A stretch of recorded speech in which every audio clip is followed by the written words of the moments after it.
Can you believe it? What a beautiful, beautiful day. This is a field that's right across the street from the church. Kind of noisy out here, sorry. But you see that fence over there? There are deer in that field, and sometimes they come right up to the fence. And Nadia and I feel like we have our own pet deer, and they'll come up to that fence and they'll look at us and we'll look at them. And sometimes the deer will lift up a paw and wave at us, and occasionally they stop and get coffee, and they'll bring us coffee in the morning. Oh, the beauty and the splendor of it all. And then this is my office where lots of really, really important work gets done every day. Shh, just pretend. Just pretend with me. Okay, you know what? I do have a thought. I do have a thought I want to share.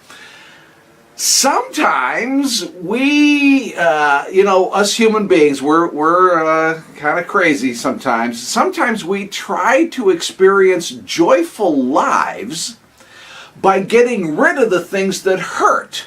And it's understandable, really, that people would do this. But so what happens is we try not to let ourselves get too hopeful, because then we won't be disappointed. If you're not too hopeful, then you don't get disappointed, right? Or we may put a limit. We'll limit ourselves from getting too happy. Let's not get, because when the happiness is over, then we run the risk of feeling sadness.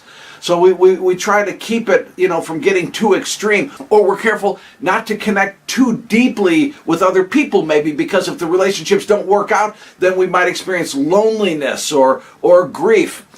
And what I want to say to us, to all of us, and myself included, is we don't experience fullness of joy by numbing ourselves.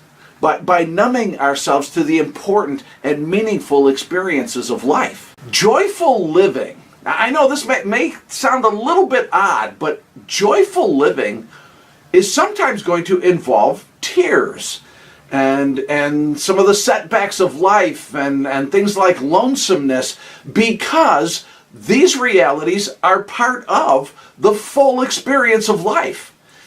But even in the midst of our struggles, we can experience joy, real joy, God's joy, because we have the assurance that He's still with us. He's always with us. He loves us. That's never going to change. He'll never stop loving us. And we have the assurance that with Him now, everything will ultimately work out for our good. Well, that's what it says in one of my favorite passages of Scripture. This is Romans chapter 8, verse 28. It says this, "And we know that God causes everything to work together for the good of those who love God and are called according to His purpose." I love that. That truth gives me joy.